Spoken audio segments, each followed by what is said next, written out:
So really a week from yesterday will tell the tale.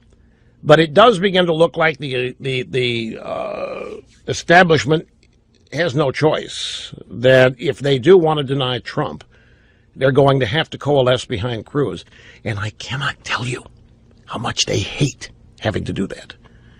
I cannot tell you that in the bowels of the establishment citadels, wherever it is they hang out and have their club dinners and so forth, they hate Cruz more than they do Trump. Hate's too strong a word.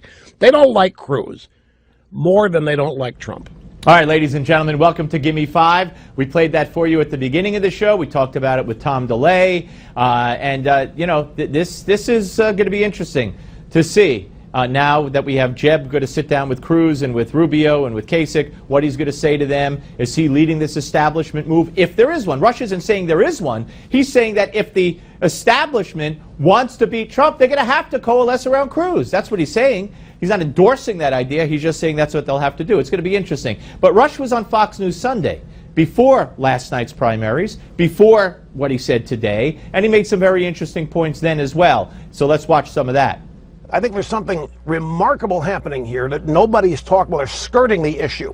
For the longest time, the Republican Party has told us that they can't win with just Republican votes. And that's why they support amnesty. That's why they support the Democrats on many of their issues to go out and get Hispanics or other minorities. Well, guess who's doing it? Donald Trump is doing it. Donald Trump has put together a coalition, whether he knows it or not, whether he intended to or not.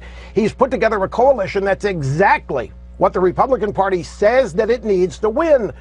And yet, look what they're doing. They're trying to get Trump out of the race because they're not in charge of it. They're not in control of it. Yeah, and then Rush gives us some historical perspective on all of this. It really isn't anything new. They were this way with Ronald Reagan before Reagan was elected. They tried to deny Reagan in '76, and they tried to deny Reagan in 1980. They're not conservative. When I hear Governor Romney in his speech last week talk about how the Republican Party must stand for legitimate conservative values, they don't. That's why they're in the problem. They're having the problem they're having. They're not conservative. They're being run by their donors. Now, Rush hasn't endorsed anybody. I haven't endorsed anybody. But, and people are very excited today that he said the establishment will have to coalesce around Cruz. Again, I heard it. I heard it when he said it. He's not urging them to do this. And he's not disavowing Trump. In fact, listen to him describe Trump on Fox News Sunday. Ultimately, you have to take what you get. I think with the case of Trump, there's a much bigger upside than downside.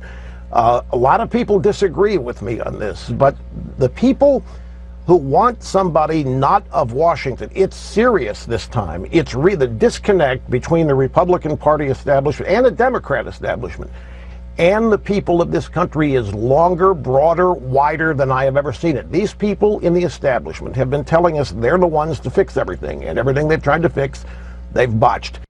Much bigger upside to Trump than downside. And how could you argue with that? Unless you're Glenn Beck and you think he's Hitler. Which I still can't wrap my arms around. I could see Sonny Hostin and the girls on The View and some others saying that garbage.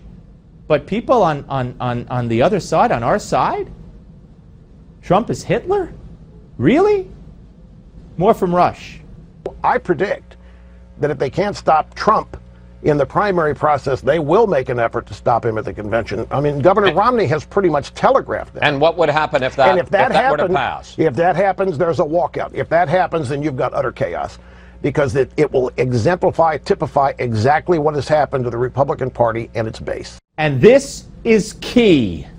I think we're going to have a nominee, whoever it is, and I think we're going to have support for the nominee. And I think we're going to move forward, because I think at the end of all this, everybody's going to ultimately realize that it's the Democrat Party that is the most destructive force in this country. It's not one of these Republicans, and they have to be stopped. And they have to be stopped in this election if this country is to be restored to its founding principles and the ideals that a majority of Americans associate with this country. The Democrats have to be stopped. Keep that in focus, all you people who say, I'll never vote for Trump. Then you get her Supreme Court, and you know who her is.